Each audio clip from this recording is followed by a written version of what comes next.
All right, it is time to skol with the enemy. We got Nick from Just Another Year, Chicago Bears in the house. Let's go.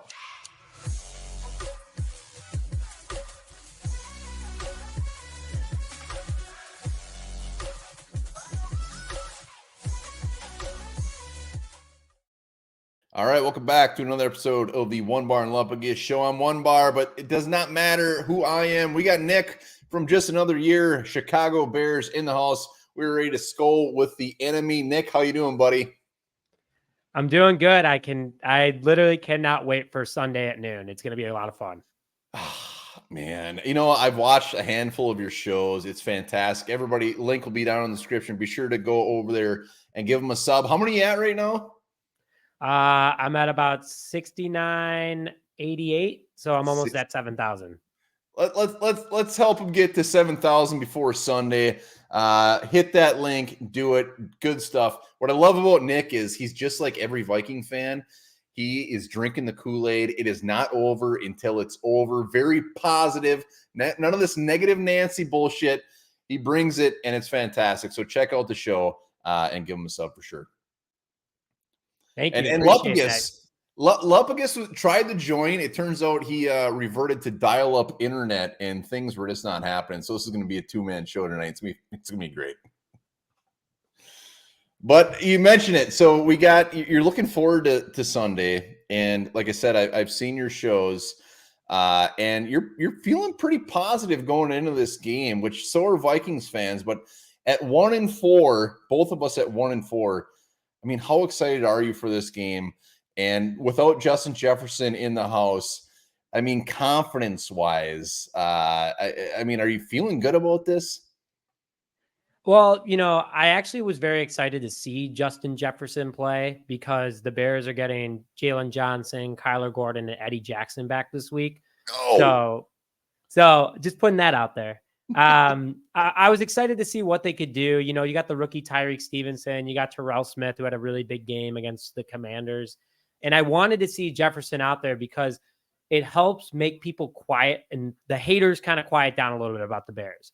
And he's also just a generational type talent guy. You get to see him play at Soldier Field once a year while he's still on the Vikings. I hope he stays there because it is fun to watch him. I bet you guys are hoping. I hope he comes to the Bears, but we don't have to hit on that. We're here to talk about Sunday. I'm feeling confident about this team because the offense is starting to cook a little bit, starting to get into Luke Getsy's offense. And the Vikings defense, I love keeping track of the NFC guys. And I feel like a lot of the defense is gone from last year, that dominant defense. And there's young talent on there, and I'm excited to see what they can do. But I'm feeling like Justin Fields has a good possibility to have a decent game. But your guys' offense definitely can chew alive our defense. There's no doubt about that. So you guys just beat Washington. You beat them pretty damn good. What was the story there? Did the Bears show up?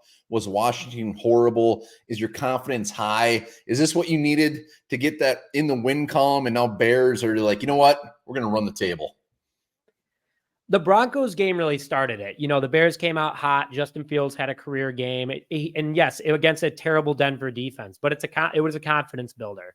And then you go and play the Washington Commanders that have one of the best defensive lines in football, a decent secondary ranked. I think they were like 18th entering that game, so middle of the pack.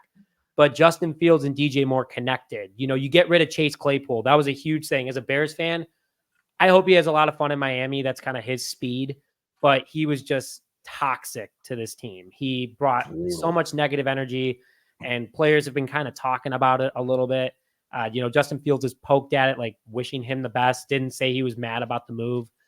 But the team came together. Also, Eberflus knew he was fired after that game if he lost. So things got a little sharper. People were looking around a little bit more. But putting up 40 is no easy task, even against the bad teams. Like when the Dolphins put up 70 against the Broncos, I mean, hey, you got to keep scoring somehow. So it was a game where the connection with DJ Moore and Justin Fields worked. Offensive line did a great job against a tough defensive line. And our secondary, without almost all of our starters in the defensive side of the ball, did a good job. So it was a big confidence game. That's why a lot of Bears fans are feeling good right now entering the Minnesota Vikings game at home, especially. So just between us and whoever is watching this, do you really wish Chase Claypool the best? I mean, No, I I don't. won't. Just being That was transparent. painful, man. I mean, he's such a good wide receiver, and like he wasn't even trying. It was like even as a Vikings fan watching him, it was just like, what is going on? I mean, that was insane. He was supposed to be the big-bodied wide receiver that the Bears missed after we got rid of like Brandon Marshall and Alshon Jeffrey. We really never got another one of him. Yeah, Allen Robinson a little bit. But, we traded the 32nd overall pick for him. Like there was high expectations and he just never seemed like he wanted to. And one comment that he kept saying that I thought was strange as an athlete, and especially a guy making millions of dollars, he always talked about the weather in Chicago. And I'm like, dude, you play football for the Bears. Like that's what it's about. But it was always a complaint. And I feel like he really just left and he's thriving in Miami because it's warm. But He was in Pittsburgh. I mean, it's not like it's. I mean, yeah, that's weak. In Pittsburgh. Give me your thoughts on Ryan Poles. So when the Vikings hired Kwesi as our GM, Ryan Poles, I mean, that was the same year. I know he shafted us to go to the Bears. So they will forever be linked in my mind. But what's your early thoughts on Ryan Poles? Because it seems to be all over the place with this guy. He's very professional. I like the transparency of him. Like he's very transparent with the fans and the players. Like when Larry Ogunjobi, defensive tackle now for the Pittsburgh Steelers, Bears signed him last year. Physical didn't work out. I think that was a rookie mistake by Poles, not looking more into the issues, not talking to the Steelers a little bit more like, hey, how's his health? But he sat in his car with him, was there at 5 a.m, waited for Larry to show up and was like, hey, this isn't going to work out. Kind of like a breakup. But every time we get rid of a player, there's always a statement from Poles, which I think is really cool. And, explaining why, also like different decisions. Like when he's up there with the media, he's like the GM that isn't afraid to say what's on his mind. When it comes to trading and stuff, yeah, a little different. He kind of keeps that closer to the belt. But with the whole Alan Williams situation, the Eberflus situation, he really was good with the fans about that. And then the moves that he's making, I mean, his first draft was fantastic. Our left tackle came in the 5th round, and he was a top 15 left tackle last year as a rookie going against, Watt, Bosa, some of the toughest guys in the NFL. Did a great job there, built around Justin Fields, made the cap actually work. I mean, the Bears still have the most cap next year, and this team's much better than last year. So I like what he's doing. I think he's very smart about it, and he did this rebuild right. I mean, he tore it down to the absolute minimum, and he didn't have to keep Justin Fields. A lot of people are like, oh, he was forced to. No, he didn't. He could have traded Fields for a 3rd rounder. It wasn't connected to him, and it's worked out really well. So I like Ryan Poles so far. I'm going to miss Ian Cunningham when he leaves next year because, he's been offered 2 GM jobs. But Poles has done a great job building a good culture, a good young base, a lot of energy, and I think he's done a great job so far. All right. Once again, hit up the link down in the description. Just another year, Chicago Bears. Give him a sub. So let's say Poles is fired tomorrow. You are hired as the GM. What's your thoughts on Justin Fields now that your job is on the line? Is he your quarterback of the future? Knowing that regardless if it's your pick, Panthers, whatever, you're going to have an early pick. Is Fields your guy? Are you confident on him? I get asked this question a lot. When it comes to Caleb Williams, like that's the guy that everyone wants to take, generational type talent. I mean, yeah, right now I'm sticking with Justin. He's thrown for over 600 yards in 2 games, 8 touchdowns, 1 interception. He's flirting with being the league leader in touchdown passes. If he has another game like that next week, I mean, back-to-back 4 touchdown games, he's able to rush the ball. He's more comfortable. A couple guys came out, old scouts for the Chicago Bears, and said, we didn't want to start Mitchell Trubisky. We didn't want to start Justin Fields because they weren't ready.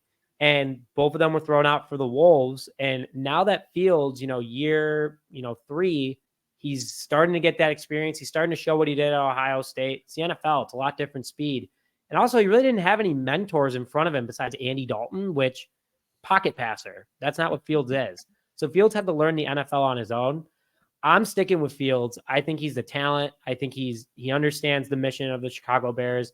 He's showing now consistently what he's doing. I mean, his stats are way better than last year at this point last year. Now has another big game against the Vikings. He's just on a roll then at that point.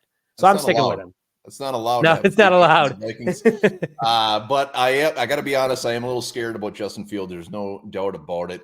So I know your feelings towards Packer fans and towards the Packers, but I got to throw this one at you too. Is if you had the choice to start a franchise right now, and you had to pick a quarterback between Jordan Love and Justin Fields, who's your guy? Justin Fields, hand down. That didn't last long. That was quick. No, was very quick. I agree. Three interceptions, 182 yards against the Raiders. Yeah, no, it's not going to happen. All right. What if Justin Fields did not have a left arm? He was a one-armed quarterback. Yeah. Does he have two legs still? Absolutely. Great legs. Yeah. Justin Fields though. All right. So looking at the Vikings matchup, what scares you the most about the Vikings coming to Chicago without Justin Jefferson? Damn it. I mean, I think you guys are the number 5 passing team in the NFL. You guys are top 10 in rushing right now. The offensive line's clicking decently well, all things considered. And you have one of the best tight ends in the NFL. I mean, that offense is scary. As a Bears fan, how bad our defense has been playing, that's going to be the biggest factor of the game, is how the defense handles Kirk Cousins and those Vikings. Doesn't matter if Justin Jefferson's there or not. You still have a very, very good wide receiver corps, great running back, great tight ends, and, a great offensive game plan overall could pick apart Chicago. That's what scares me the most. I'm not scared of the defense. I am definitely scared of your offense for sure. Yeah, I mean, that's definitely fair. Jordan Addison, he's going to have to put his big boy pants on. I mean, this is his moment to show up. So, we'll see. So injury wise, I mean, it sounds like you have some guys coming back, but how are you looking injury wise? Yeah. Happy to bring that up. So let's hold that up, guys, right now. Bears PR. So yeah, right now we have a very, very long injury list. But it's looking promising. Kyler Gordon's coming back after a 4-week IR with his hand injury that he had. He's going to be limited against the Vikings, it looks like. Khalil Herbert's not going to be out. That's a big loss for us. But we got Deontay Foreman, and we re-signed my guy, Darrington Evans, back to the team. We're missing Travis Homer, but Eddie Jackson's back. Jalen Johnson's back. Cole Kmet is limited, so he might be questionable. He's dealing with a hamstring injury. Our center, Lucas Patrick's out, so that means Whitehair's got to go back there, which kind of scares me a little bit in that regard. And then Rashawn Johnson, our rookie with 5 yards of carry, he's looking like he's out too. So the injury front, it stinks, but I'm happy we got Tevin Jenkins back. That was a big plus, and then having our secondary back is going to be big. So the team is banged up, but they're getting the important guys back, which is great. And it's just the next man up at that point. All right, give me a guy under the radar. Who's a Bear right now that is kind of making a little bit of an impact that's probably not getting as much love as he deserves? Oh, Terrell Smith, hands down. The rookie out of Minnesota. He is ripping it up. Yeah, he like when we drafted him, all I saw was Charles Tillman. And sure enough, last week against the Commanders, he gets his starting spot. Bam, peanut punched the ball out. He's a hard-hitting, big kid, fast. I love the pick. He was projected to go in the 3rd round, and we got him in the 5th. I was like, sweet, I'll take that. That's a total steal. So if he ends up playing, even though he hurt his ankle last week against the Commanders, if he ends up playing and getting good time, that's the guy that's going to be shutting down Addison. I mean, he's just too big and too fast to let anybody get by him. Yeah, 5th round did not do him justice. As a from Minnesota, I wanted that guy. I wanted him bad, and you guys get him in the 5th, so you got a gift there. So I'm glad you said that one. Yeah, that was not great. So when the Bears lose this weekend to the Vikings, will Bears fans, yourself, I mean, will you wave the white flag? I mean, is it over? I mean, what are you thinking? No, it's too early. The Lions last year were 1-6, and they ended 9-8. So, I mean, the Bears have the easiest schedule in the NFL going forward this season. I mean, I'm happy they got all the tough games out because they were able to learn from playing good teams. But now it's not over to the fat lady sings. I mean, I said last season when the Bears were 3-8, I was like, oh, we're still making the playoffs. And people were like, I don't even know what Kool-Aid you're drinking at this point. It's got to have Everclear in it. So it's not over. I'm not putting that towel until the Bears are officially eliminated from the playoffs. I like your style. I'm the absolute way until it's absolutely just not even possible. There's always a chance.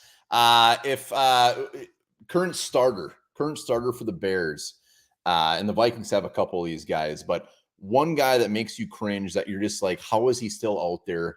Take him out. Put somebody else in. Who is that guy for the Bears? Who? It was Claypool. And then they took that easy one away Gonzo. from me. I hate to say it because I've loved him because he's been a Bear the whole time, but it's Cody Whitehair. I mean, he's just not the same player that he was. I've been pounding the table for him for so long, but you watch his game footage and he's not doing what he's supposed to do. But I will have an honorable mention is I've been very annoyed with DeMarcus Walker till last week. And if he has a big game against the Vikings, he's off my list. But, you go out and you sign him. There's just plays when he rushes at a quarterback and he just stands there like he's like, oh, I'm not going to get him. When he's standing right there, like if he would have gave one more step on his offensive lineman, could have pushed him into Mahomes multiple times. I saw it against the Chiefs. So Whitehair a little bit more because I like him so much and I want him to play better. But DeMarcus Walker is a very close second. How's your interior defensive line? How's that pass rush? Because our interior offensive line is suspect. So Andrew Billings has been a total steal in free agency so far. Interior defensive linemen don't get a lot of sacks. They just get pressures. And this guy, when we were at the bottom of the league for the first couple of weeks, he still had an 85 rating overall because of his pressure. He's arguably the strongest guy in the NFL. I mean, I think he holds almost every single Texas high school record for weightlifting, and obviously he only got stronger since then. I would give them a C+. Javon Dexter Sr. had a career game last week, our rookie out of Florida. Justin Jones is a good leader. He's just a hype guy. I've always liked him a lot. Yannick is really starting to heat up a little bit. I know he was once a Viking for a minute there, and he's starting to heat up for Chicago. He did and then Dominique Robinson. 5 weeks he was here. Hey, I mean, you take what you get. And I'm just happy he's turning it up. So I would give him a C+. I want to see more Zach Pickens, our other rookie that's out of South Carolina. He's just not doing a lot right now, but also they're not giving him a lot of opportunity. But their stock has continuously gone up the last 3 weeks. Nice. Pickens, another guy that I absolutely wanted. All right, let's just go right to Sunday. I mean, it doesn't have to be a score prediction, anything like that, but how do you see things shaking out? Whether you need to take a big old sip of Chicago Bear Kool-Aid or not, but a couple of 1-4 battles here. How do you see it shaking out? Hang on, let me go get the keg real quick full of Bears Kool-Aid. I got to go grab it real quick. No, I'll say this: I'm a little more scared than I should be. I'm not feeling. I want to feel more confident than I am right now. Don't say that because that's what Packers fans said week 1, and then it was not good for us. So I don't want you to be scared of us. Good. I like the way this is shaking out. Yep. Nope. You're not scared of us. You're not. Don't be scared of us. I think it's going to be a great game because both teams have a lot. This could be a turning point for both teams. NFC North battle, both 1-4, like you said. One's going to be 2-4 after the game. One's going to be 1-5. Like you kind of were hinting at earlier, is the white flag there. I'm not saying that yet. I think that this is going to be a good matchup because both defenses are struggling right now. But both offenses are heating up. I mean, you guys have been hot all year, but Justin Fields, this could be another big game for him. So I'm excited for the offensive shootout because both defenses are struggling right now. Yeah, it's going to be close. There's no doubt about it. Vikings fashion, we've won score games all year, and I'm sure it'll happen again. My hope is that we absolutely blow you up, but I know it's not going to happen. Hey, you never know. When I was watching the Chiefs Vikings game this past weekend, I was like, God, I wish we would have done that. But, you guys kept it close. Yeah, I would have rather lost by 50, to be honest with you. It would have been a much more easy, relaxing game. But there you have it, Nick. You're fantastic, man. Once again, check out the link down in the description. Just another year, Chicago Bears. Hit that sub button. If the Vikings win, go over there, hit up his comments, give him some crap. If we lose, steer clear because it's probably not going to be fun to watch. Yeah, thanks for having me on, man. This is a lot of fun. I love talking to everyone but a Packers fan. So you need me anytime. You ever want to just talk smack about the Packers, even when you guys play them, I'll still jump on. I don't care. You know what? That could be an episode in itself where we just talk bad about the Packers. I like the way you think. Done deal.